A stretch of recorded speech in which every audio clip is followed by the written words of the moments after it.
আপনারা আমার সাথে পড়েন, আউযু বিল্লাহি মিনাশ শাইতানির রাজীম, বিসমিল্লাহির রাহমানির রাহিম।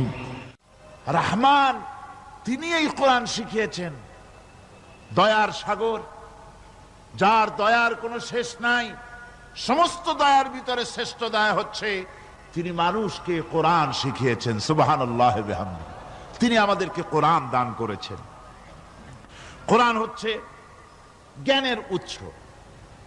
আল্লাহ যে জিনিসটা শিখালেন, এই জিনিসটাই, জ্ঞানটা কার? বোঝেন না কথা? এই জ্ঞানটা কার? আল্লাহ পাকের। আমাদেরকে আল্লাহ পাক জ্ঞান দান করেছেন। জ্ঞান হচ্ছে দুই প্রকার, একটা হচ্ছে ওহীভিত্তিক জ্ঞান, আর একটা হচ্ছে গায়রে ওহীভিত্তিক জ্ঞান। ওহীর জ্ঞানটা আসে কার কাছ থেকে? চিল্লা এখন, কার কাছ থেকে? আল্লাহর কাছ থেকে আসে ওহীর জ্ঞান। আর মানুষের কাছে যে জ্ঞানটা আছে, এটা হলো তার মন মস্তিষ্ক প্রসূত জ্ঞান। আমাদের কাছে যত জ্ঞান আছে, এই জ্ঞানটাকে আল্লাহ পাক বলেছেন, ওয়ামা উতীতুম মিনাল ইলমি ইল্লা কলিলা। তোমাদেরকে খুব সামান্যতম জ্ঞান দেওয়া হয়েছে, খুবই সামান্যতম জ্ঞান তোমাদেরকে দেওয়া হয়েছে। আচ্ছা, আপনারা বলুন, একটা ছোট্ট পাখি আটলান্টিক মহাসাগরের ভেতরে তার ঠোঁটটাকে ডুবিয়ে তারপরে সে যদি ঠোঁটটা তোলে, তাহলে আটলান্টিকের পানি কমবে কতখানি? হ্যাঁ, অনেক কমে যাবে নাকি? আটলান্টিক টের পাবে যে কারো একটা ঠোঁট ঢুকছিল এর মধ্যে? টেরও পাবে না। আটলান্টিক মহাসাগরের ভিতরে পাখি তার চঞ্চুটা ঢুকিয়ে দিয়ে যতটুকুন পানি উঠাতে সক্ষম হয় না।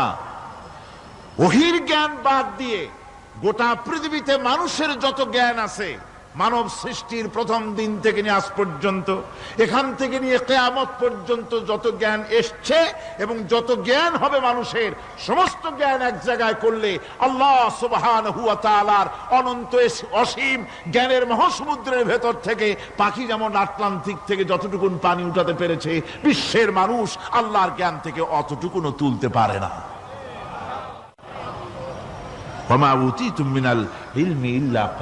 খুব সামান্যতম জ্ঞান তোমাদেরকে দেওয়া হয়েছে। আমি অবাক হই যখন আল্লাহ পাকের কোরআনে কারীমের আয়াত যখন স্টাডি করি, যখন পড়াশোনা করি, মুতালা করি, অবাক হয়ে যাই। মানুষকে সামান্যতম জ্ঞান দেওয়া হয়েছে। আল্লাহ বলছেন সামান্যতম জ্ঞান।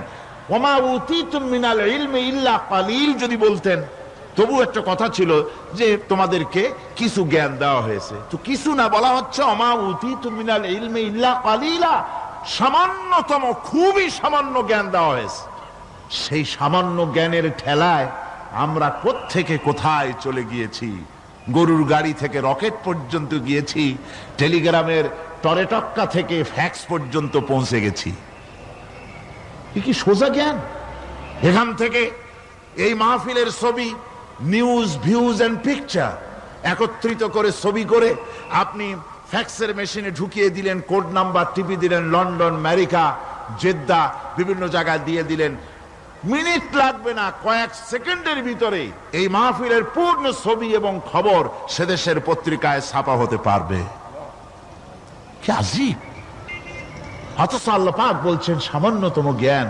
আমি অবাক হই আরো যখন শুনতে পাই পৃথিবীর বিভিন্ন দেশের স্যাটেলাইটগুলি যা ছেড়ে দেওয়া হয়েছে মহাশূন্যে, এই স্যাটেলাইটগুলি ড্রাইভার ছাড়া, কোন রকমের পরিচালক ছাড়া, চালক ছাড়া স্যাটেলাইটগুলি বছরের পর বছর ঘুরছে পৃথিবীর মাটি থেকে 350-400 মাইল উপরে ঘুরছে। তো ঘুরছেই, দুনিয়া থেকে ছবি, নিউজ ক্যাচ করছে, সিএনএন, তারপরে স্টার টিভি ইত্যাদিতে সেগুলিকে তারা ছুড়ে দিচ্ছে। এভাবে করে যে দেশ থেকে যে দেশের স্যাটেলাইট সে দেশের পারপাস সার্ভ করতেছে।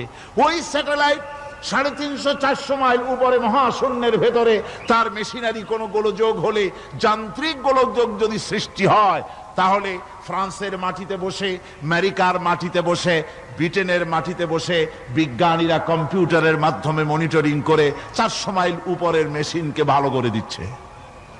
এরপর আল্লাহ রাব্বুল আলামিন বলছেন ওমা উতীতুম মিনাল ইলমি ইল্লা কালিলা, সামান্যতম জ্ঞান দেওয়া হয়েছে। এই যদি হয় সামান্যতম জ্ঞান, তাহলে আল্লাহ সুবহানাহু ওয়া তাআলার জ্ঞান কত কত বেশি। আল্লাহু আকবার। কত বড় জ্ঞানের মালিক সুবহানাল্লাহি বিহামদিহি। সেই মহান আল্লাহ পাকের পক্ষ থেকে এসেছে কোরআন। কার পক্ষ থেকে? قد جاءكم من الله نور وكتاب مبين। আল্লাহ রাব্বুল আলামিন বলেন, আমি আল্লাহর পক্ষ থেকে তোমাদের জন্য এসেছে আলো, তোমাদের জন্য এসেছে নূর, আর তোমাদেরকে আমি দিয়েছি একখানা কিতাব, স্পষ্ট কিতাব দিয়েছি। নূর দিলাম, আলো দিলাম। সে আলো হলেন জনাবে মুহাম্মদুর রাসূলুল্লাহ সাল্লাল্লাহু আলাইহি ওয়াসাল্লাম। আর আমি যে তোমাদেরকে কিতাব দিয়েছি, সেই কিতাবের নাম কোরআনে কারীম। একখানা কিতাব দিলাম যার নাম কোরআন শরীফ। একখানা কিতাব দিলাম আর একটা আলো দিলাম তোমাদেরকে। আল্লাহ পাক বলছেন তিনি দয়াবান, রহমান, তিনি আমাদেরকে কোরআন শিখিয়েছেন। এই কোরআনের নাম কে রেখেছে? কে রেখেছে কোরআনের নাম? আল্লাহ। নাম শুধু কোরআনের নাম কোরআন নয়, শুধু কোরআনের নাম কোরআন। কোরআনের নাম ফুরকান, কোরআনের নাম হুদা, কোরআনের নাম শিফা, তানজিল, কোরআনের নাম কিতাব, কোরআনের নাম জিক্র। অনেকগুলি নাম আল্লাহ নিজেই কোরআনের নাম রেখেছেন। কোরআন এর অর্থ হলো সর্বাধিক পঠিত, সর্বাধিক পঠিতব্য, বহুল পঠিত। কোরআন শরীফ নাজিল হওয়ার আগে এই নাম আল্লাহ পাক দিলেন। আর আজ দেখা গেল পৃথিবীর বুকে কোরআনের চাইতে বেশি পড়া হয়েছে এমন একটা বইয়ের নাম কোন? বলেন, এমন একখানা কিতাবের নাম বলেন যে কিতাবখানা কোরআনের চাইতে সবচাইতে বেশি পড়া হয়েছে, এমন একটা কিতাবের নাম বলতে পারবেন? পারবেন না। কোরআন সর্বাধিক পঠিত কিতাব। আল্লাহ রাব্বুল আলামিন এই কিতাবকে অবতীর্ণ করেছেন। আলিফ লাম রা কিতাবুন আনজালনাহু ইলাইকা লিতুখরিজান নাসা মিনাজ-যুলুমাতি ইলান-নূর। আলিফ লাম রা। গোটা পৃথিবীর মানুষের মুখে আল্লাহ রাব্বুল আলামিন তালা লাগিয়ে দিয়েছেন, চ্যালেঞ্জ করেছেন, দুনিয়ার সব বোঝো। কত ভাষাবিদ পৃথিবীতে আছে। আরবি ভাষায় যারা পিএইচডি করেছে, ডিগ্রি করেছে, বড় বড় নাম যারা ভাষাবিদ, তারা বলো, তারা যদি সম্ভব হয় তাহলে তারা বলুক আলিফ লাম রা এর অর্থ কি। আলিফ লাম মিম হা মিম আইন সিন কফ ইয়াসিন তাহা। পারবে কেউ এর অর্থ করতে? ওয়াল্লাহু আ'লামু বিমুরাদি। এর অর্থ কেবলমাত্র আল্লাহ এবং তার বান্দা, যার প্রতি এই কিতাব অবতীর্ণ করা হয়েছে, তিনিই বুঝতে পারেন।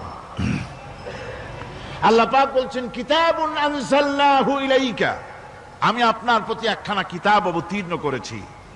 লিতুখরিজান নাসা মিনাজ-যুলুমাতি ইলান-নূর, একখানা কিতাব দিয়েছি। সুবহানাল্লাহি বিহামদি। এমন একখানা কিতাব দিলাম যেই কিতাবের সম্পূর্ণ কিতাবখানা 30 পারা কোরআন শরীফি কিতাব, যার প্রতিটি সূরা কিতাব, যার প্রতিটি আয়াত কিতাব, যার প্রতিটি শব্দ কিতাব, যার প্রতিটি অক্ষর কিতাব। এমন বিশাল কিতাব আল্লাহ রাব্বুল আলামিন আজিম কিতাব দান করলেন। আল্লাহ পাক বলেন এই জন্য দান করেছি যাতে করে আপনি মানব মণ্ডলীকে অন্ধকারের ভিতর থেকে আলোর দিকে নিয়ে আসতে পারেন। এই জন্যই এ কোরআন আমি আপনার প্রতি নাজিল করেছি। কোরআনে কারীম আল্লাহ পাক অবতীর্ণ করেছেন মানুষের কাছে, অর্থাৎ রাসূল করিম সাল্লাল্লাহু আলাইহি ওয়াসাল্লামের কাছে। এক সময় এইভাবে নাজিল হয়নি, 30 পারা কোরআন একসাথে আসেনি। এসছে কিভাবে? ধারাবাহিক ভাবে, আস্তে আস্তে, একটু একটু করে আল্লাহ পাক অবতীর্ণ করেছেন। এই কোরআন আল্লাহ নাজিল করলেন তিনি বললেন আর রহমান আল্লামাল কোরআন, রহমান তিনি কোরআন শিক্ষা দিয়েছেন, এমন কোরআন যে কোরআনে কোনো ভুল নাই। জোরে কোন সুবহানাল্লাহ। দেখেন যত রকমের বই মানুষে লেখে, বাংলা, ইংরেজি, উর্দু, ফার্সি, যত রকমের ভাষায় হোক, যত বই লেখা হয়, বইয়ের ভূমিকায় গ্রন্থকার তিনি লেখেন এই বই লিখতে গিয়ে ভুল ভ্রান্তি হয়ে যেতে পারে, যদি কারো চোখে ধরা পড়ে জানিয়ে দিলে পরবর্তী সংস্করণে তা পরিশুদ্ধ করতে বাধ্য থাকিব। এরকম কথা বলে না? না, এরকম বলে যে আমি একখান বই লিখছি, এ বইয়ের মতো নির্ভুল বই আর কেউ লিখতে পারে নাই। এমন বাপের বেটার পৃথিবীতে জন্মাইছে কেউ? কেউ জন্মিয়েছে? কেউ জন্ম। এবং বইয়ের সূচনায় কোন গ্রন্থকার নিজের প্রশংসা দিয়ে বই শুরু করে না, বই শুরু করে নিজের দুর্বলতা দিয়ে। বই লিখতে গিয়ে ভুল হতে পারে, ছাপার ভুল হতে পারে, আমার ভুল হতে পারে, এটা সবাই লেখে। এই একখানা কিতাব তামাম পৃথিবীর বুকে অদ্বিতীয় কিতাব। এই কিতাবের রচয়িতা, এই গ্রন্থের অথার, এই মহাগ্রন্থের মালিক, তিনি এই গ্রন্থ শুরু করেছেন নিজের প্রশংসা দিয়া। জোরে বলেন সুবহানাল্লাহ। কোরআন কভার খোলা মাত্রই গ্রন্থকারের প্রশংসা শুরু হয়ে গেল। আলহামদুলিল্লাহি রাব্বিল আলামিন। পড়েন সবাই, আলহামদুলিল্লাহি রাব্বিল আলামিন। সমস্ত প্রশংসা, যাবতীয় প্রশংসা ওই আল্লাহ সুবহানাহু ওয়া তাআলার, যিনি तमाम বিশ্ব জাহানের যিনি স্রষ্টা, পালনেওয়ালা রব। সুতরাং তার প্রশংসা দিয়ে শুরু হলো। বইয়ের অথার যিনি, কিতাবের অথার যিনি, গ্রন্থের মালিক যিনি, তার নিজের প্রশংসা দিয়ে বই শুরু হয়ে গেল। সামনে এগোলেন, এবার কিতাব সম্পর্কে চিন্তা আসতে পারে ভুল টুল আছে নাকি। কিতাব খোলা মাত্রই প্রশংসার পরে দেখতে পাবেন যালিকাল কিতাবু লা রাইবা ফীহি।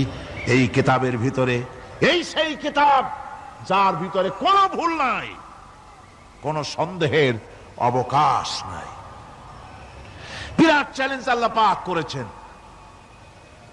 পৃথিবীতে আল্লাহকে অস্বীকার করেছে এমন বহু পাপিষ্ঠ নরাধম নরপশু মানুষ মানব সমাজে জন্মায়েছে যারা আল্লাহকে অস্বীকার করেছে। আছে না? আছে না? কিন্তু একথা কেউ আজও বলেনি যে কোরআন শরীফ মানুষের তৈরি। একথা বলে কেউ প্রমাণ দিতে পারেনি, একথা বলার সাহস কেউ রাখে না। তার কারণ, কেউ যদি বলে যে কোরআন মানুষের তৈরি, তাহলে তাকে বলা হবে যে তাহলে মানুষের তৈরি যখন, তুমিও তো মানুষ, একখানা তৈরি করো। আজ পর্যন্ত এই চ্যালেঞ্জের মোকাবেলা কেউ করতে পারেনি। আল্লাহ রাব্বুল আলামিন বলেন, আম ইয়াকুলুনা ইফতারাহু কুল ফাআতু বিসূরাতিন মিন মিসলিহি ওয়াদউ মান ইসতাতা'তুম মিন দুনিল্লাহি ইন কুনতুম সাদিকিন।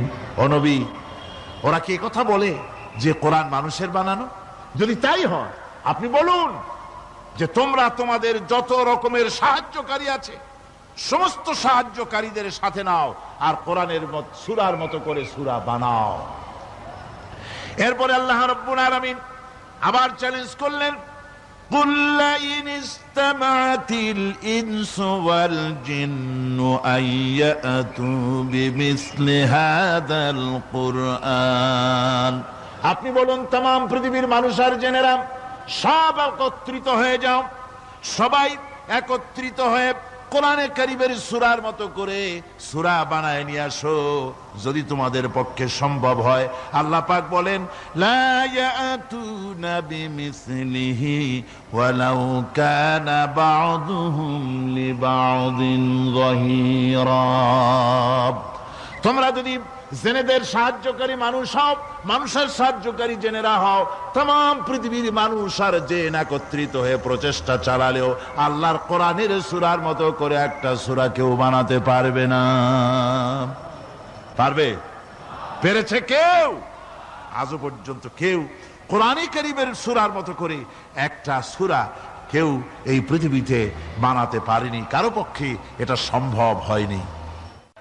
আল্লাহ রাব্বুল আলামিন আবার চ্যালেঞ্জ করেন, ইন কুনতুম ফি রাইবিম মিম্মা নাযালনা আলা আবদিনা ফাআতু বিসূরাতিন মিন মিসলি ওয়াদউ শুহাদাআকুম মিন দুনিল্লাহি ইন কুনতুম সাদিকিন।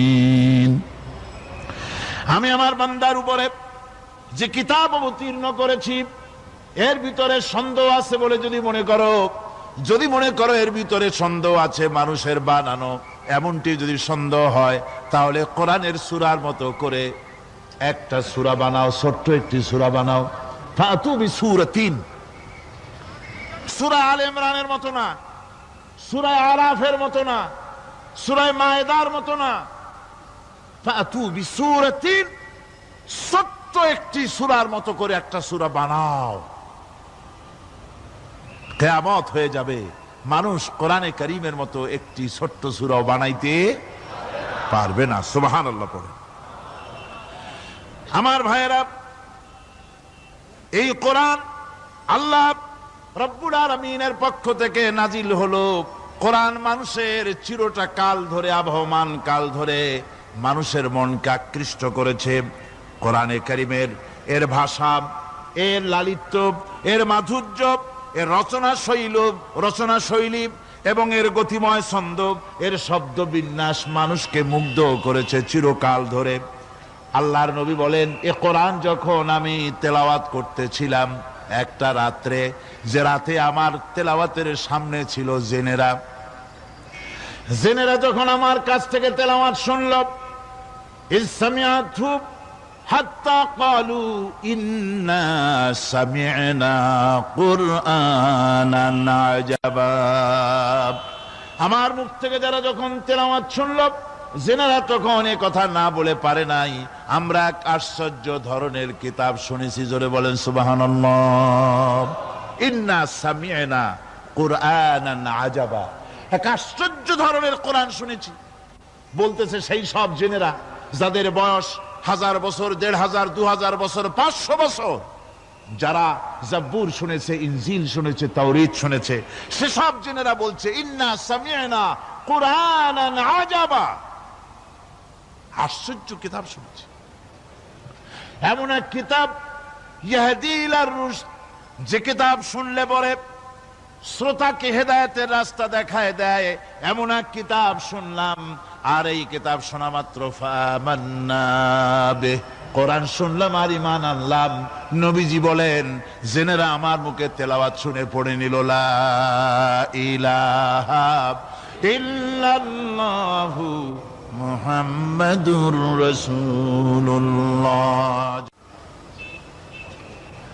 এই কোরআন এমন এক কোরআন, মান ক্বালা বিহি সাদাকা, এই কোরআন শরীফ থেকে যে কথা বলে সেই সত্য কথা বলে। কোরআন থেকে যে কথা বলে সে কি বলে? তার কারণ কোরআন এসেছে কার কাছ থেকে? ওয়ামান আসদাকু মিনাল্লাহি কিলা, আমি আল্লাহর চাইতে সত্যবাদী আর কে হতে পারে? আল্লাহর নবী বলেন, কোরআন থেকে যে কথা বলে সেই সত্য কথা বলে। আর ওয়ামান আমিলা বিহি উজরা, এই কোরআন যে আমল করবে তাকে পুরস্কার দেওয়া হবে, সে পুরস্কৃত হবে, দুনিয়ায় পুরস্কার পাবে, আখিরাতেও পুরস্কার পাবে। সুবহানাল্লাহ। ওয়ামান হাকামা বিহি আদালা, আর কোরআন থেকে যে বিচার ফয়সালা করবে সেই কেবলমাত্র সঠিক সুষ্ঠু বিচার কায়েম করবে, সোশ্যাল জাস্টিস সেই করতে পারবে, সুবিচার জাস্টিস কায়েম সেই করতে পারবে। ওয়ামান দাআ ইলাইহি হুদিয়া ইলা সিরাতিম মুস্তাকিম, আর কোরআন থেকে যে দাওয়াত দেয়, কোরআনের দিকে যে দাওয়াত দেয়, সেই কেবলমাত্র সঠিক সহজ সরল রাস্তার দিকে দাওয়াত দেয়, যেই দাওয়াত শুরু হয় পৃথিবীর মাটি থেকে আর শেষ হয় গিয়া জান্নাতুল ফেরদাউসে। আমার ভাইয়েরা, কোরআন এর পরিচয়ের কথা বলতেছিলাম। আল্লাহ পাক কি কোরআন আমাদের শিখালেন, কোন কোরআন আমাদের শিখিয়েছেন, সেই কোরআনের পরিচিতি আপনাদের সামনে আমি তুলে ধরতেছি। আমি নিজে না, এবার কোরআন তার পরিচয় নিজেই দেবে। কেউ যদি কোরআনের কাছে জিজ্ঞাসা করে, কোরআন তুমি কোথা থেকে নাজিল হয়েছ, কে তোমাকে নাজিল করেছে, এই প্রশ্ন যদি কেউ কোরআনের কাছে করে, কোরআন নিজেই তার জবাব দিতে পারে কিনা? কোরআন নিজেই বলে, তানজিলাম মিম্মান খালাকাল আরদা ওয়াস সামাওয়াতিল উলা। এ কোরআন নাজিল করেছেন তিনি, যিনি ওই সুউচ্চ আকাশ আর জমিনকে যিনি সৃষ্টি করেছেন, সেই আল্লাহ আমারে নাজিল করেছেন। কোরআনের কাছে কেউ যদি প্রশ্ন করে, ও কোরআন, এই পৃথিবীতে নাজিল হওয়ার আগে তুমি কোথায় ছিলে, কেউ যদি প্রশ্ন করে, কোরআনে কারীম নিজে নিজের পরিচয় শোনায়, আমি কোথায় ছিলাম শোনো, বাল হুয়া কুরআনুম মাজিদুন ফি লাউহিম মাহফুজ। বরং এই কিতাব অতীব মর্যাদা সম্পন্ন সুরক্ষিত ফলকে লিপিবদ্ধ ছিল, আমি ছিলাম লোহে মাহফুজে, সেখান থেকে এসেছি। যদি কেউ প্রশ্ন করে, কোরআন কি, কোরআন তুমি কার উপরে অবতীর্ণ হয়েছ, জবাব কোরআন নিজেই দেয়, ওয়া আমিনু বিমা নুজিলা আলা মুহাম্মাদ ওয়া হুয়াল হাক্কু মির রাব্বিহিম। ঈমান আনো সেই জিনিসের উপরে যেটা মুহাম্মদ সাল্লাল্লাহু আলাইহি ওয়াসাল্লামের উপর অবতীর্ণ হয়েছে। আবার অন্য আয়াতেও জবাব পাওয়া যায়, তাবারাকাল্লাযী নাযালাল ফুরকানা আলা আবদিহি লিয়াকুনা লিল আলামিনা নাযীরা। অতীব বরকতপূর্ণ মহান সত্তা সেই আল্লাহ রাব্বুল আলামিন, যিনি তার বান্দার পরে ফুরকান অবতীর্ণ করেছেন। সুবহানাল্লাহ বিহামদি। কোরআনের নাম আমি বলেছিলাম শুধু কোরআন নয়, অনেক নাম আছে। কোরআনের আর এক নাম ফুরকান। কোরআনের আর এক নাম কি? আল ফারকু বাইনাল হক্কি ওয়াল বাতিল। কোরআন হচ্ছে সেই মহাসত্য যা মিথ্যা এবং সত্যের মধ্যে পার্থক্য সূচিত করে, মঙ্গল এবং অমঙ্গলের মধ্যে পার্থক্য সৃষ্টি করে, যা সত্য এবং মিথ্যার মধ্যে তাফরিকা সৃষ্টি করে, সত্যকে মানুষকে বুঝিয়ে দেয়। তার নাম হচ্ছে ফুরকান।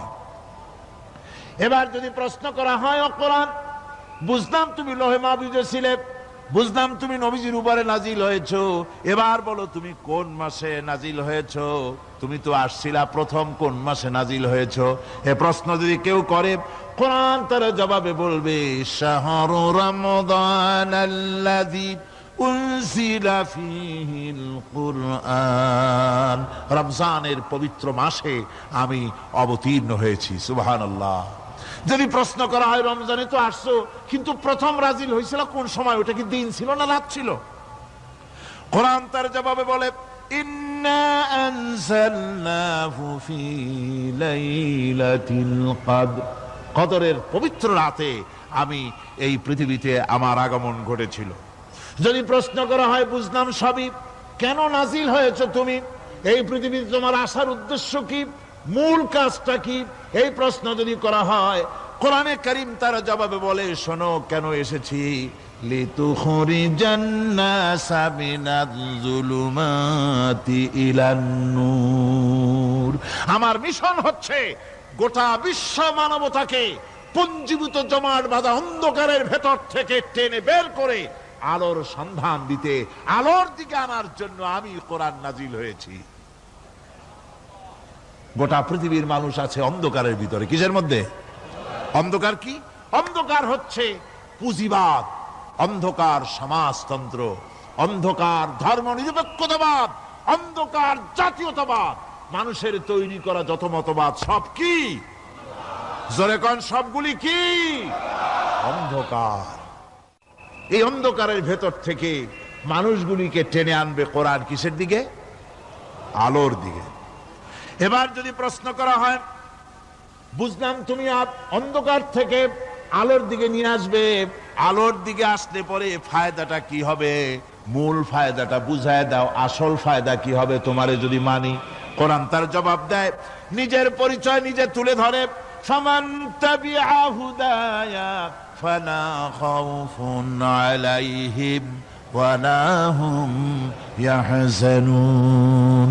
এই কোরআনকে যদি মেনে চলো, এই কোরআনের আইন যদি মানো, সমাজে মানো, ব্যক্তিতে মানো, পরিবারে মানে, রাষ্ট্রে মানো, জীবনের সব ক্ষেত্রে সমস্ত জায়গায় যদি এই কোরআনকে মেনে চলো, ফালা খাউফুন আলাইহিম, তাহলে তোমাদের কোনো ভয় থাকবে না, ওয়ালা হুম ইয়াহজানুন, কোনো চিন্তাও থাকবে না। কিসের ভয় থাকবে না? কোরআনের আইন মেনে যদি চলো সমাজে ও রাষ্ট্রে, চুরির ভয়, ডাকাতির ভয়, জিনার ভয়, হত্যার ভয়, সন্ত্রাসের ভয় কোনো ভয় থাকবে না। ওয়ালা হুম ইয়াহজানুন, চিন্তাও থাকবে না। খাওয়া পড়া, শিক্ষা, চিকিৎসা, বাসস্থান, এগুলির কোনো চিন্তা থাকবে না। কোরআনের সমাজে সব কিছুর গ্যারান্টি দেওয়া হবে, সবগুলি পেয়ে যাবে।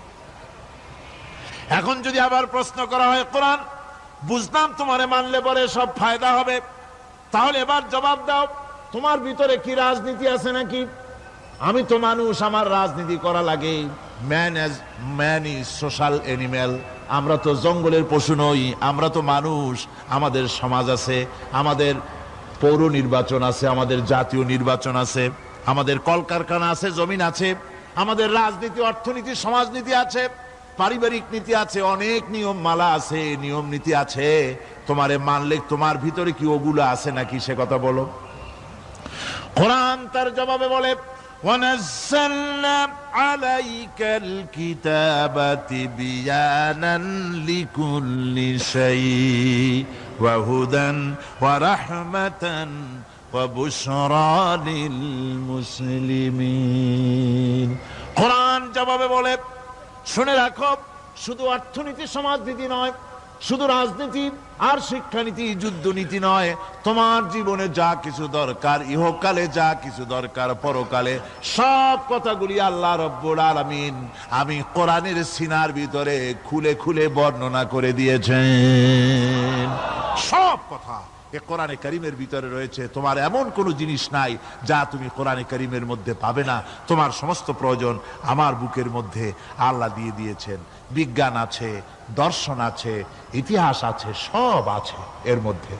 তবে কোরআনের মধ্যে বিজ্ঞান আছে বলে আমি এটাকে বিজ্ঞানের কিতাব বলবো না, দর্শন আছে বলে দর্শনের কিতাব আমি বলবো না, রাজনীতি আছে বলে কোরআনকে আমি রাজনীতির কোনো কিতাব বলবো না।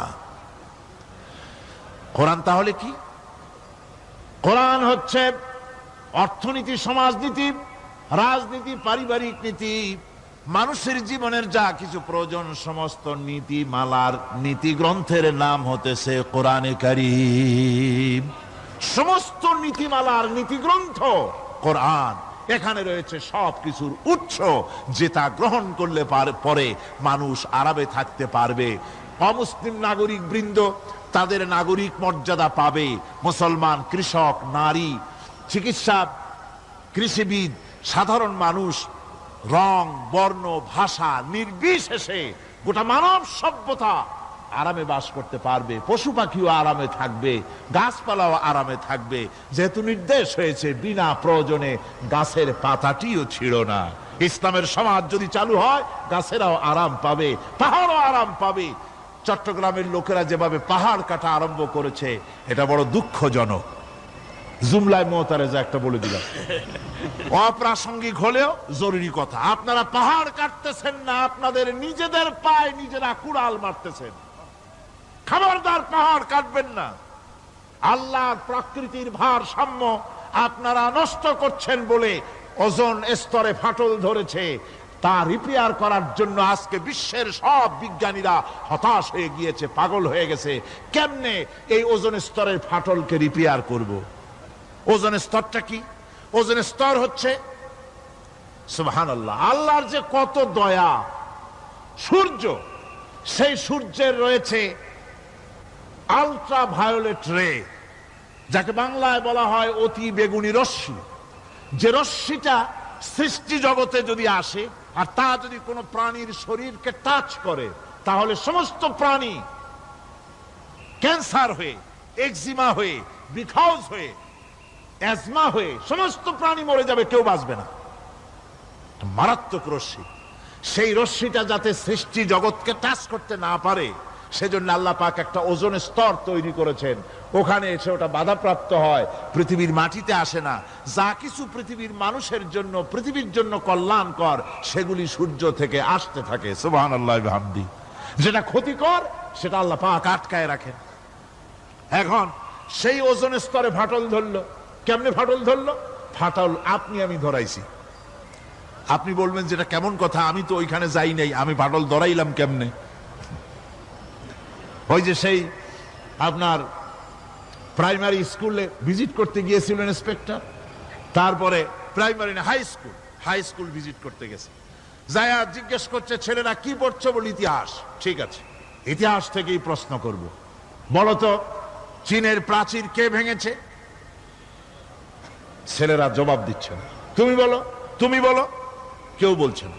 বেঞ্চের কোনা যে ছেলেটি, সে বলছে সর্বনাশ, কেউ যখন স্বীকার করে না, এটা তো আমার মাথায় আসবে। সব শেষ ইন্সপেক্টর তাকে বলছে তুমি বলো তো কে ভেঙেছে চীনের প্রাচীর? কয় স্যার, গ্রামে আমার দুষ্টমির যথেষ্ট বদনাম আছে, কিন্তু চীনের প্রাচীর ভাঙার মতো দুষ্কর্ম আমি করি নাই। ইন্সপেক্টর খুব রেগে গেলেন, মাস্টারের দিকে তাকালেন, এই বুঝি আপনার ইতিহাস পড়ানো? মাস্টার ইন্সপেক্টরের বিরক্তি ভরা মুখ দেখে বলছেন স্যার রাগ করবেন না, এসব ছাত্র তো আমার, ওদের অবস্থা তো আমি জানি, আপনি আসছেন ঢাকা থেকে, আপনি জানবেন কি? আমি হলপ করে বলতে পারি আমার ক্লাসের কোন ছাত্র চীনের প্রাচীর ভাঙে নাই। ইন্সপেক্টর রাগ হইয়া চলে গেছে হেডমাস্টারের রুমে, যায় বলছে যে আমি আপনার স্কুলের গ্রান্টকে আমি নাকচ করে দেব, মঞ্জুরি আমি ক্যান্সেল করে দেব। কেন? এই অবস্থা। হেডমাস্টার বলছে স্যার রাগ করবেন না, আপনার জন্য কিছু টাকা পয়সাও রাখছি হাদিয়া, বড় একটা চর্বিযুক্ত খাসিও জবাহ করা হয়েছে, পুকুর থেকে রুই মাছ তোলা হয়েছে।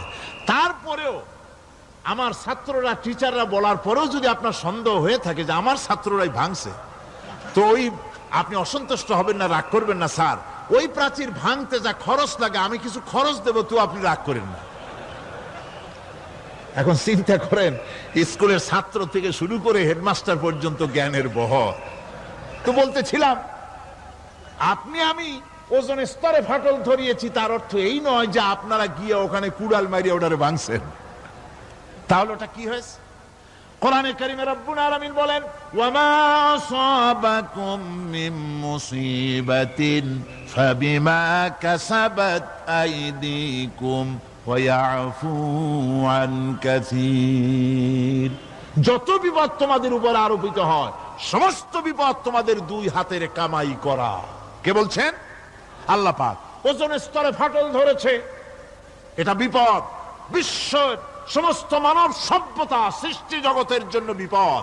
এই বিপদের জন্য দায়ী পৃথিবীর মানুষ। কিরকম? সেটা হচ্ছে গাড়ির পেছন থেকে যে কালো ধোঁয়া বের হয়, কল কারখানার চিমনি থেকে যে কালো ধোঁয়া বের হয়, এই কালো ধোঁয়াগুলি, তারপরে সমস্ত কেমিক্যাল উইপেন সেগুলি যে টেস্ট করা হয়, তার রিয়াকশন ইত্যাদি, এই কালো ধোঁয়া এবং সমস্ত মারণাস্ত্রগুলি এক্সপেরিমেন্ট করার সমস্ত এই রিয়াকশনগুলি সবগুলি গিয়ে ওই ওজন স্তরে ফাটল ধরিয়ে দিয়েছে। আস্তে করে পাতলা হয়ে এটা ফেটে গিয়েছে, অতি বেগুনি রশ্মি আসা শুরু করেছে। এটাকে বন্ধ করার জন্য বিজ্ঞানীরা আজ মরিয়া হয়ে গিয়েছে। ইনশাআল্লাহ আল্লাহ পাক তার বিজ্ঞানীদের মানুষের মাথায় বুদ্ধি এনে দিবেন, রিপেয়ারও হয়ে যাবে ইনশাআল্লাহ। সবাই বলেন ইনশাআল্লাহ। তাহলে বললাম কেন এ কথাটা? এই জন্য বললাম যে কোরআনে কারীমের মধ্যে আল্লাহ রাব্বুল আলামিন সব কথা বলে দিয়েছেন, কোনো কথা বাদ রাখেন নাই। পাহাড়গুলি ভেঙে আমরা ক্ষতি করতেছি, গাছগুলি কেটে আমরা ক্ষতি করতেছি, প্রকৃতির ভারসাম্য নষ্ট করে দিচ্ছি, ফলে সমুদ্রের পানি স্ফীত হচ্ছে, ভূমিকম্প বাড়তেছে, ঘূর্ণিঝড় হচ্ছে, টর্নেডো হচ্ছে, পৃথিবী বিধ্বস্ত হয়ে যাচ্ছে, ক্লাইমেটের পরিবর্তন আসছে। আজকে পৌষ মাস, এটা কি মাস? কত তারিখ? দেখেন বাংলা ভাষাকে কত মহব্বত করি। যদি বলি আজকে ডিসেম্বরের কত তারিখ, গড় গড় করে মুখস্থ হয়ে যাবে। বাংলারে খুব ভালোবাসি, মাসটার তারিখ বলতে পারলাম না, দুঃখিত। এই হলো আমাদের ভালোবাসা। আজকে পৌষ মাসের অর্ধেকও শেষ হয়ে যাচ্ছে, অথচ মনে হচ্ছে শীত যেন তার শ্বশুর বাড়ি বেড়াতে গেছে। এই যে অবস্থা, এই অবস্থা শুধু বাংলাদেশে নয়, গোটা পৃথিবীতে ক্লাইমেটের একটা বিরাট পরিবর্তন আসতেছে, একটা বড় রকমের পরিবর্তন আসতেছে। এর কারণ হচ্ছে পৃথিবীর মানুষেরা নিজেরাই প্রকৃতির ভারসাম্যকে নষ্ট করে দিয়েছে। এই ভারসাম্য নষ্ট হওয়ার কারণে আবহাওয়ার পরিবর্তন হচ্ছে, সামুদ্রিক জলোচ্ছ্বাস বাড়তেছে, ভূমিকম্প, আগ্নেয়গিরি ইত্যাদি হচ্ছে এবং পৃথিবীর মানুষ বিধ্বস্ত হচ্ছে। বলতেছিলাম এই কোরআনে কারীমের মধ্যে আল্লাহ পাক সব কথা বলে রেখেছেন। যদি জানতাম, বুঝতাম, তাহলে এই অবস্থার সৃষ্টি হতো না। এটা বিজ্ঞানের বই নয়, রাজনীতির বই নয়, সমাজনীতির বই নয়, বরং সমস্ত নীতিমালার উচ্চ, জ্ঞানের উচ্চ হচ্ছে আল কোরআন। জ্ঞানের উচ্চ কি? আরো জোরে বলেন, জ্ঞানের উচ্চ কি? আল কোরআন। পবিত্র কোরআনে এমন এমন ঘটনা আল্লাহ পাক বলেছেন যা ষষ্ঠ শতাব্দীর দুনিয়া এ সম্পর্কে কিছুই জানতো না। অবশ্য কিছু কিছু ঘটনা ইহুদিদের কিতাবে অতিরঞ্জিত আকার এবং বিকৃত অবস্থায় এসেছে, কিন্তু কোরআনে কারীম দুনিয়ার মানুষকে আদম সৃষ্টি, নূহের বন্যা, তারপরে মুসা আলাইহিস সালাম ফেরাউনের ঘটনা, ইব্রাহিম আলাইহিস সালামের নমরুদের ঘটনা এবং ইউসুফ আলাইহিস সালামের কাহিনী সবগুলিকে সুন্দর করে কোরআন শরীফ উপস্থাপনা করেছে রাসূলের মাধ্যমে, যা পৃথিবীর ইতিহাসে কেউ জানতো না। সেগুলি আল্লাহ পাক জানাইছেন কিভাবে? কোরআনে কারীম বলছে, তিলকা মিন আম্বাইল গায়বি নূহিহা ইলাইকা মা কুনতা তা'লামুহা আনতা ওয়ালা কওমুকা মিন ক্বাবলি হাযা। এ হলো সব অজ্ঞাত ঘটনা। সমস্ত ঘটনাগুলি আল্লাহ পাক তার হাবিবকে শুনিয়ে বলে দিলেন, সব অজ্ঞাত ঘটনা যা তুমি জানতে না, তোমার কোনো জানা ছিল না, আমি ওহীর মাধ্যমে তোমাকে সব জানাইছি। ইউসুফ আলাইহিস সালামকে যখন তার ভাইয়েরা কুয়ার মধ্যে ফেলে দিতেছিল তখন তুমি উপস্থিত ছিলে না, এই ঘটনা ওহীর মাধ্যমে আমি জানালাম। মুসা আলাইহিস সালামকে যখন ফেরাউন দরিয়ার ভিতরে ফেলে দিল, সেই সময় তুমি সিনাই পর্বতের পাশে দাঁড়িয়ে সব দৃশ্য লক্ষ্য করনি, অথচ আমি ওহীর মাধ্যমে সব তোমাকে খুলে খুলে বলে দিয়েছি। আল্লাহ পাক সমস্ত ঘটনাগুলিকে বলে বলে কোরআন শরীফের মধ্যে সব সাজিয়ে দিলেন, বলে দিলেন। তিনি বললেন, ওয়ামা কুনতা বিজানিবিল গারবি ইয কাদাইনা ইলা মুসাল আমরা ওয়ামা কুনতা মিনাশ শাহিদিন। ফিরআউন যে মুসার সঙ্গে যে ব্যবহারটা করলো, এ সময় সেখানে তুমি উপস্থিত ছিলে না, আমি ওহীর মাধ্যমে তোমাকে তা জানিয়েছি। কাযালিকা নাকুসসু আলাইকা মিন আনবাই মা ক্বাদ সাবাকা ওয়া ক্বাদ আতাইনাকা মিন লাদুন্না যিকরা। আল্লাহ পাক বলেন, এভাবে আমি আপনার কাছে অতীত ঘটনাবলী ওহীর মাধ্যমে নিখুঁতভাবে আপনার সামনে সব বলে দিয়েছি। আমার ভাইয়েরা, এই বিশ্বলোকে ঊর্ধ্ব লোক সম্পর্কে নিয়ে ভুল তথ্য বর্ণনা আল্লাহ পাক করে দিয়েছেন কোরআনের মাধ্যমে। 1665 খ্রিস্টাব্দে স্যার আইজাক নিউটন তিনি আবিষ্কার করলেন মাধ্যাকর্ষণ শক্তিকে।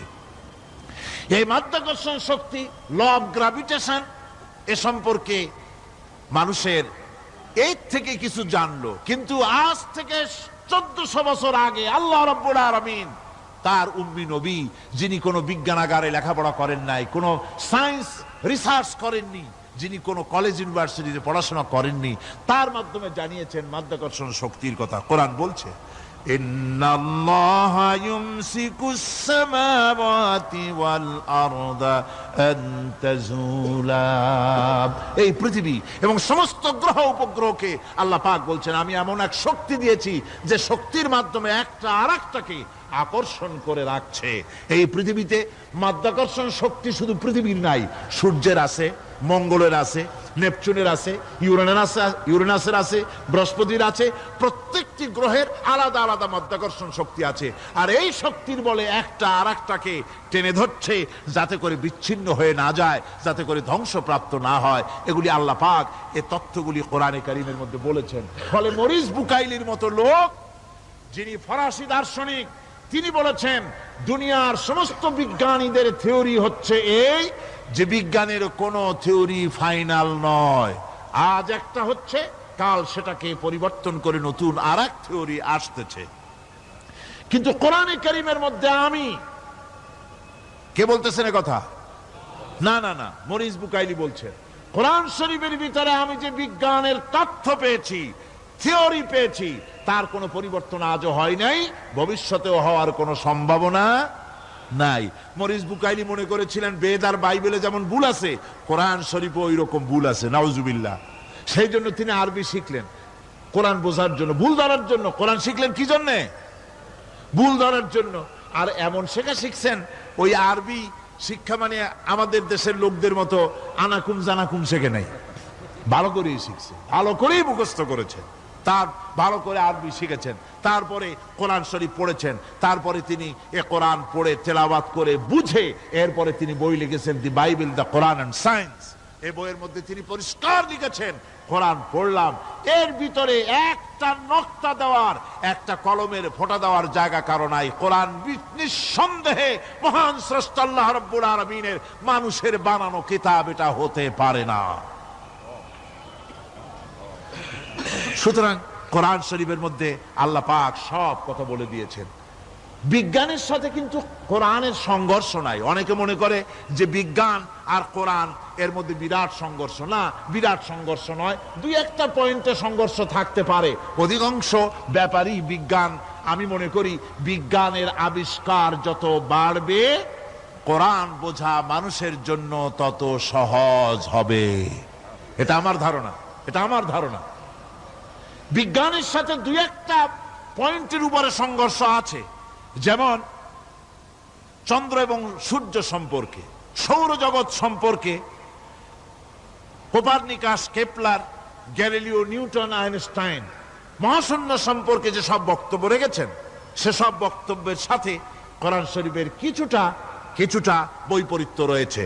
যেমন কেউ বলেছেন সূর্য ঘোরে, পৃথিবী স্থির, কেউ বলে সূর্যের চতুর্দিকে পৃথিবী ঘোরে, কেউ কয় চন্দ্র ঘোরে, কেউ কয় আমরা কি আর বসে থাকি, আমরাও ঘুরি। কিন্তু আসলে ঘোরেটাকে কে ঘোরে, এ ফয়সালা কে দেবে? কে দিবে বলুন তো? হ্যাঁ, ঠিক বলেছেন, আল্লাহই দিবেন, কারণ এগুলি সৃষ্টি করেছেন কে? এবার শুনুন, এই বিতর্কের মীমাংসা আল্লাহ পাক করছেন কোরআনে কারিমে বহু আগে।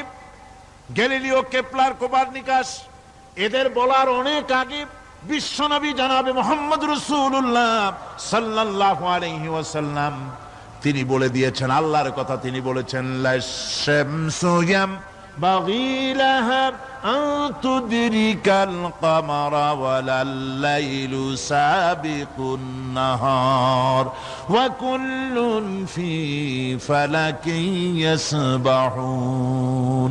প্রবল জ্ঞানী হইবে যাহারা, আপন মনেতে বুঝিবে তাহারা, রাত্রি পারে না আগে যাইবার, দিনের স্থান করি অধিকার। চন্দ্র বাঁধে না সূর্যের গায়েতে, সূর্য পারে না চন্দ্রকে ধরিতে। যার যে স্থান বহাল রাখিয়া ভ্রমণ করিছে খোদাকে ডরিয়া।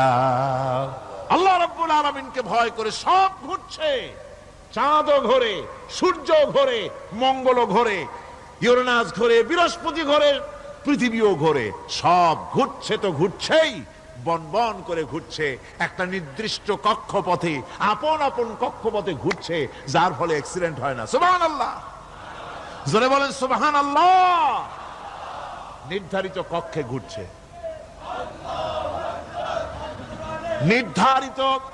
নির্ধারিত কক্ষে ঘুরছে। এর কক্ষগুলি আল্লাহ পাক ঠিক করে দিয়েছেন, সেই কক্ষে ঘুরতেছে, একে অপরের পথ অতিক্রম করতেছে না। আবার ওই মহাশূন্যের ভেতরে রয়েছে black hole. Black hole, black hole কি?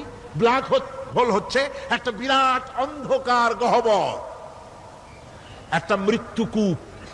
এত বড় বিরাট ব্ল্যাক হোল মহাশূন্যে আছে, বিজ্ঞানীরা হয়রান হয়ে গেছে। তার এত বড় শক্তি, সে শুধু তারা খায় না, কোন তারকা ঘুরতে ঘুরতে যদি তার কাছে এসে যায় তারাকে খেয়ে ফেলে। কোন আলো যদি কাছে আসে, আলো শুষে নিতে নিতে আলো যার থেকে এসেছে সেটাকেও শেষ করে ফেলে। এ ধরনের একটা দারুণ আকর্ষণী শক্তি তার মধ্যে আল্লাহ সৃষ্টি করেছেন। একটা ব্ল্যাক হোল আছে মহাশূন্যের ভিতরে। সূর্য, চন্দ্র, গ্রহ, নক্ষত্র, যে সূর্য পৃথিবীর চাইতে 13 লক্ষ গুণ বড়, এমন 2 কোটি সূর্য খাইয়া হজম করতে পারে, এত বড় ব্ল্যাক হোল আল্লাহ তৈরি করে রেখেছেন মহাশূন্যের উপরে। রয়েছে মিল্কি ওয়ে, রয়েছে গ্যালাক্সি, অন্তত 10,000 কোটি, 10 সহস্র কোটি তারকা দিয়ে সমৃদ্ধ গ্যালাক্সি মিল্কি ওয়ে, যেটা অন্ধকার রাত্রে, তারকা সজ্জিত রাতে উত্তর দক্ষিণ দিকে টানা একটা পথের মতো দেখা যায়। এটা হচ্ছে গ্যালাক্সি, এইটাকে বলা হয় মিল্কি ওয়ে, এটা হচ্ছে ছায়াপথ। অসংখ্য তারকা এর মধ্যে রয়েছে। কত বড় বড় তারকা, অনেক দূরে। তাই আমরা দেখি বিন্দু বিন্দু, আসলে কি বিন্দু না। কত বড় জানেন? বিজ্ঞানীরা বলেছেন দৈত্যের মতো বিরাট বিরাট তারকা আছে, যে সূর্য পৃথিবীর চাইতে 13 লক্ষ গুণ বড়। এরকমের সূর্যের অন্তত 3 কোটি সূর্য খাইয়া হজম করতে পারে এরকম অসংখ্য তারকা মিল্কি ওয়ের ভিতরে আল্লাহ সৃষ্টি করেছেন। সুবহানাল্লাহ বিহামদি, সুবহানাল্লাহ। আর মানুষ লাফায়, 4 আঙ্গুল মানুষ খালি লাফ দেয় মোষ কতগুলো রাখিয়া। কোন আনন্দে লাফাও, কি শক্তি তোমার! মহাশূন্যের তুলনায় এই পৃথিবীর অবস্থান কি জানেন? এই জন্য যত বেশি পড়াশোনা করবেন মাথা নত হয়ে যাবে। কমিউনিস্ট হয় ছাগলেরা, বুদ্ধিমান কোনোদিন কমিউনিস্ট হয় না। কারা কমিউনিস্ট হয়? ছাগলগুলি, যাদের আকল নাই, যাদের জ্ঞান নাই, বুদ্ধি নাই, ওরাই কমিউনিস্ট হয়। কোন চিন্তাবিদ, কোন বিজ্ঞানী কমিউনিস্ট হয় না। মাথা নত হয়ে যায়, আল্লাহর এই সৃষ্টি দেখে পাগল হয়ে যায়। নিঃসন্দেহে আল্লাহ আছেন, নইলে পরে এগুলি হয় কি করে? আমি চিন্তা করে পাই না কমিউনিস্ট হয় কেমন, কতখানি পাগল হইলে হয়। ছোট্ট একটা রুমাল দেখলে মনে করি কোন তাঁতি এটারে বানাইছে। একটা এই কি জানি কয় মাইক দেখলে মনে করি কেউ এটাকে বানাইছে। টেবিল দেখলে মনে করি কেউ বানাইছে। ফ্রিজ দেখলে মনে করি বানাইছে কেউ। একটা সুই দেখলে মনে করি কেউ এটাকে বানাইছে। আর এই বিশাল পৃথিবী, ওই বিশাল আকাশ, কমিউনিস্টরা কয় এমনি এমনি হয়েছে। আমার বন্ধুগণ, মাথা নত হয়ে আসবে চিন্তা করলে কি বিশাল সৃষ্টি আল্লাহ পাকের। এই ছায়াপথ, এই গ্যালাক্সি, এর তুলনায় পৃথিবীর অবস্থান কোথায়? পৃথিবীর অবস্থানটা হচ্ছে, আমার হাতে এটি একটি কলম। এই কলমটা কাগজের উপরে আমি যদি এই নিপটা রাখি, কাগজের ভিতরে নিপে যতটুকুন জায়গা টাচ করবে, মহাশূন্য গ্যালাক্সি মিল্কি ওয়ে, আল্লাহর ওই মহাশূন্যের তুলনায় পৃথিবীর অবস্থান একটা কলমের নিপে যতটুকুন জায়গা নেয় এর থেকে বেশি নয়। এই যদি হয় পৃথিবী, তাহলে সেই পৃথিবীর মানুষ আপনি, আপনি কতটুকুন? সলিমুদ্দি বসিরুদ্দি খালি লাফায়। আমার বন্ধুগণ, লাভ কি? লাভের চোটে বলে হ্যান করেঙ্গে ত্যান করেঙ্গে, লাঠি কে আন্দার মুগুর ভরেঙ্গে। কয়দিন পর শোনা যায় শীত হয়ে পড়ছে, কিছু নাই। সুতরাং আল্লাহ পাকের অসীম সৃষ্টি জগৎ, এর সঙ্গে বিজ্ঞানের সংঘর্ষ কম, দুই একটা পয়েন্টে আছে। বাকি সবগুলিতে বিজ্ঞানের আবিষ্কার যত বাড়তেছে, আল্লাহরে চেনা, সৃষ্টি জগৎকে জানা মানুষের জন্য তত সহজ হচ্ছে। আর রহমান আল্লামাল কোরআন, কোরআন শিখিয়েছেন আমাদেরকে রহমান, এমন নিয়ামত দিয়েছেন যার মধ্যে সব আছে। মানুষ সৃষ্টির ব্যাপারে, মানব সৃষ্টির ব্যাপারে নির্ভুল তথ্য যদি পেতে হয়, তাহলে কার কাছে যাব? জোরে কোন? আল্লাহর কাছে যেতে হবে। আর আল্লাহর কাছে না যাইয়া মানব সৃষ্টির রহস্য যদি জানতে যাই ডারউইনের কাছে, তাহলে আপনার মামু হবে সুন্দরবনের বান্দরেরা। ঠিক কিনা? বান্দরেরা হবে মামু, সিম্পাজি ওরাং ওটাং হবে আপনার নানার দাদা। তার কারণ ডারউইন সাহেব বলেছেন মানুষ এর পূর্বপুরুষ হলো বাঁদর, সিম্পাজি, ওরাং ওটাং, এটা হলো তার থিওরি অফ ইভলিউশন।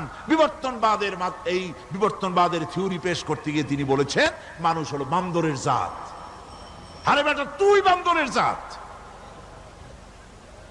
নিজের লেজ কাটিয়া সকলের লেজ কাটা আরম্ভ করতে যাচ্ছে। কি পাগলের পাগল, মানুষ হয়েছে বান্দরের জাত। আশ্চর্য কথা। কেমনে কইলে? তো বললো যে সিম্পাজি দেখছে, তো সে সিম্পাজি দেখে তার মনে হয়েছে যে মানুষ ওইরকমই তো দেখা যায়, তো মানুষ বুঝি বান্দর থেকেই আসছে। আমি বলি পৃথিবীতে এমন পাগল আমি কোনোদিন দেখিও নাই, শুনিও নাই যে কোনো পাগল পাবদা মাছ দেখে বলেছে যে এটা হচ্ছে বোয়াল মাছের পূর্বপুরুষ। টাকি মাছ দেখে কোন ছাগলেও বলেছে আজ পর্যন্ত, যেটা হলো শোল মাছের পূর্বপুরুষ, পুঁটি খাইতে খাইতে আস্তে আস্তে বিরাট শোলে পরিণত হয়ে গেছে, কোন পাগলেও বলেনি।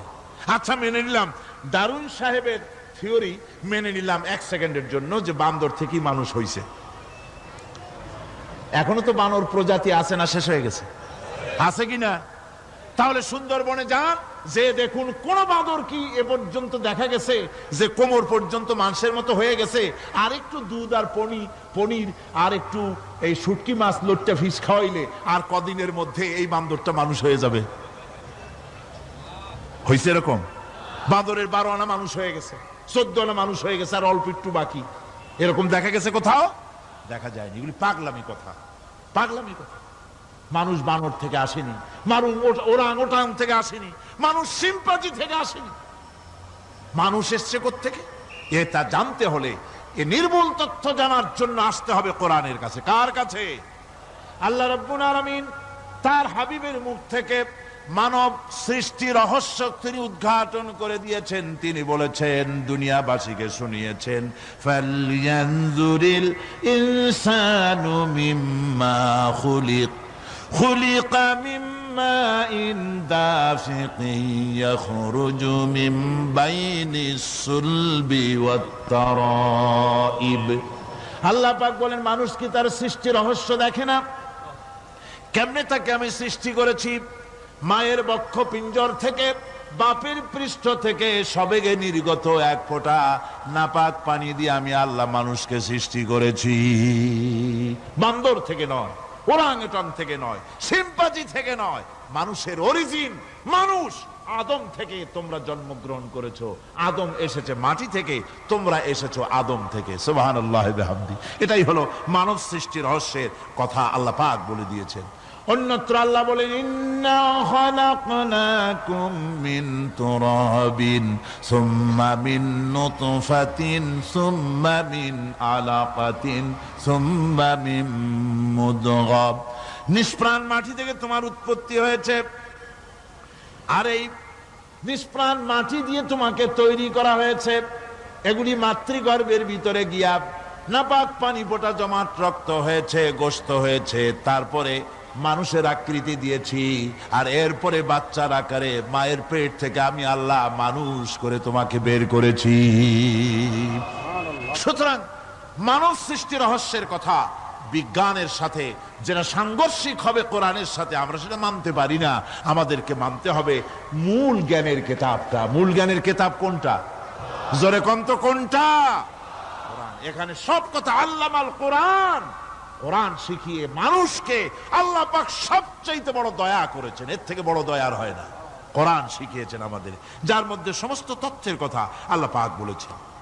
The universe and doctor Einstein বইয়ের ভিতরে লেখা হয়েছে যে একদিন এমন হবে যখন ধীরে ধীরে সূর্য তার আলো হারিয়ে ফেলবে, চন্দ্র নিষ্প্রভ হয়ে যাবে, আর পৃথিবী আস্তে আস্তে তার গতি হারিয়ে ফেলবে।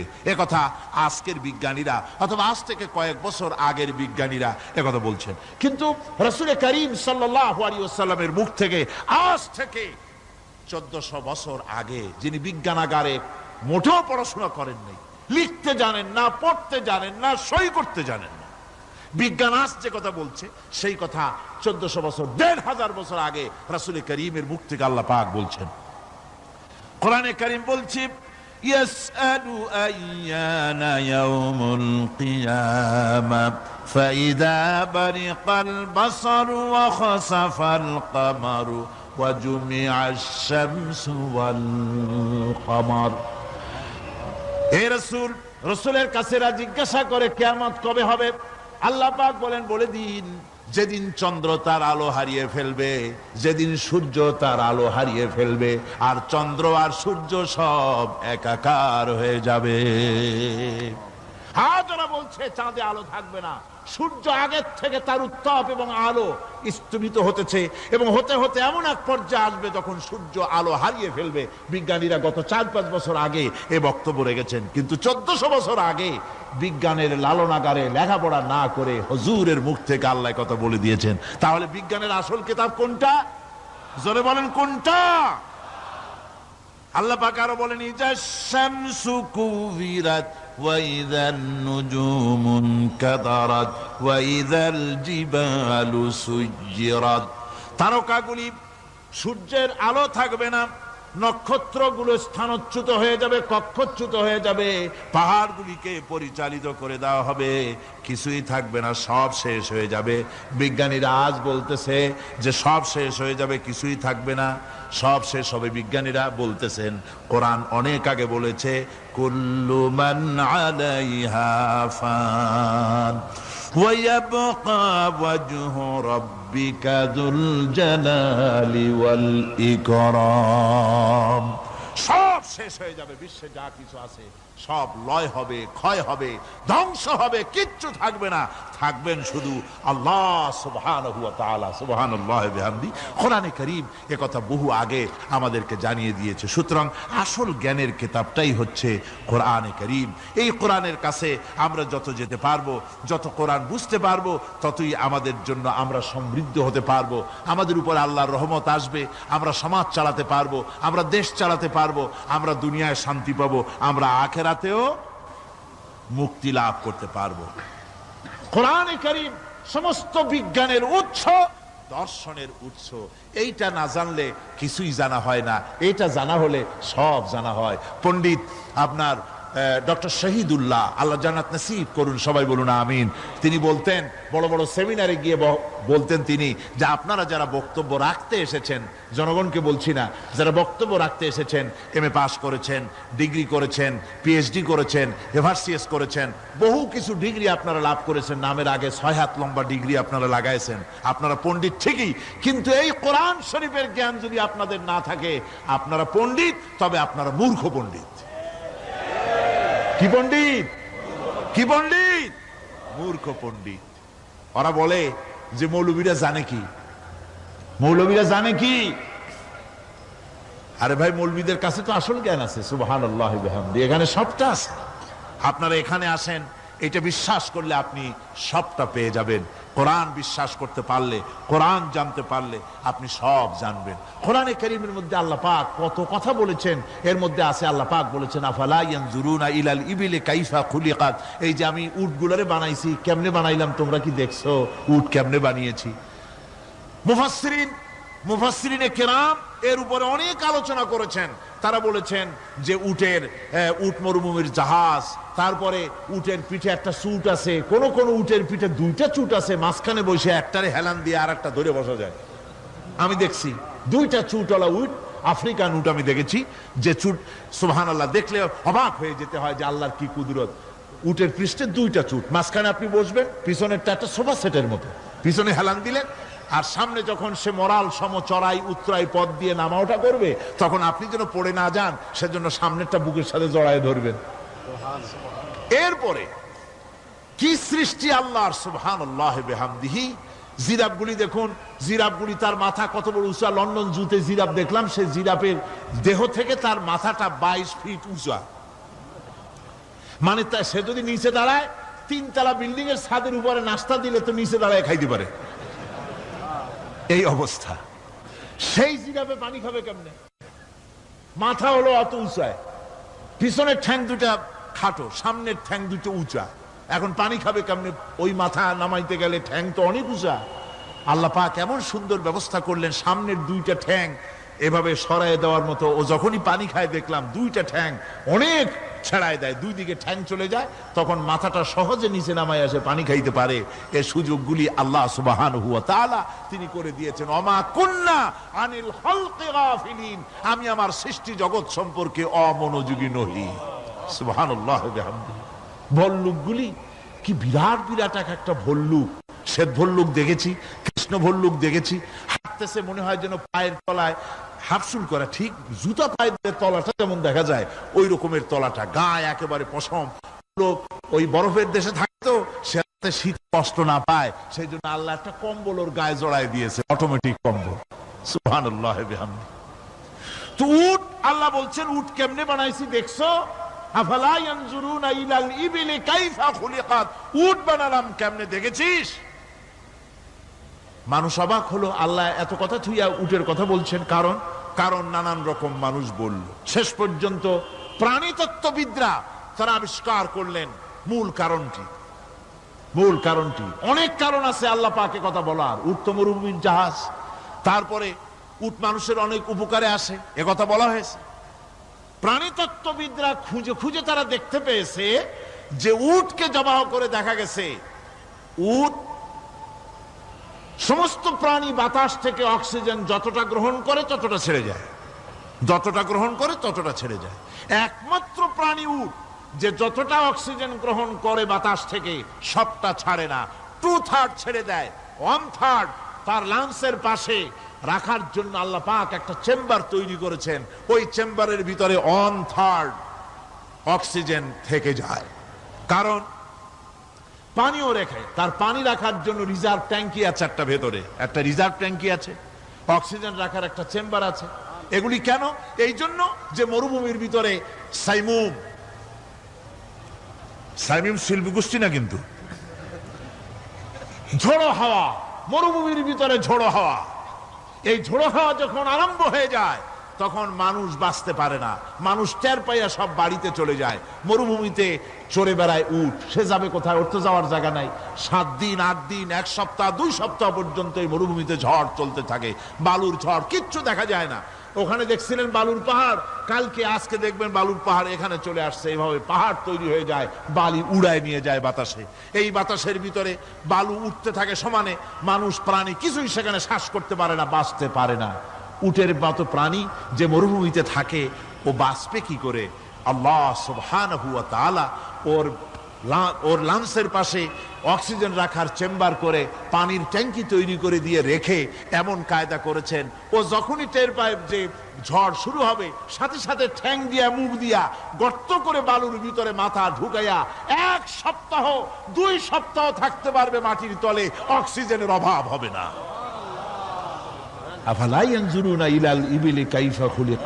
দেখো নাকি কিভাবে সৃষ্টি করেছি আমি এই সুন্দর উটকে, একবার দেখো, আর শুকরিয়া তোমার মাথা নত হবে। যত বড় কমিউনিস্ট হও, আল্লাহর জন্য সেজদা দিতে বাধ্য হবে যদি তোমার ঈমান এতটুকুনো থাকে। আল্লাহুম্মা আমিন। ربنا ظلمنا أنفسنا وإن لم تغفر لنا وترحمنا لنكونن من الخاسرين ربنا لا تزغ قلوبنا بعد إذ هديتنا وهب لنا من لدنك رحمة إنك أنت الوهاب ربنا العالمين।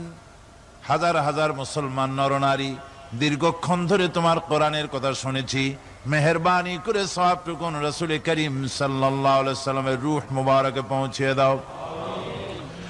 तमाम পৃথিবীর মাটির নিচে যত মুমিন মুমিনাত শুয়ে আছে, আল্লাহ তুমি মেহেরবানি করে কবরগুলিকে জান্নাতের টুকরায় পরিণত করে দাও। আমাদের মা বাপ যাদের দুনিয়া থেকে বিদায় হয়ে গেছে, আল্লাহ দয়া করে তাদেরকে জান্নাতবাসী করে নিও। রব্বিরহামহুমা কামা রব্বায়ানি সগীরা রব্বানা তাকাব্বাল মিন্না ইন্নাকা আনতাস সামিউল আলিম وتب علينا إنك أنت التواب الرحيم سبحان ربك رب العزة عما يصفون وسلام على المرسلين الحمد لله رب العالمين بحق لا إله إلا الله محمد رسول الله السلام عليكم ورحمة الله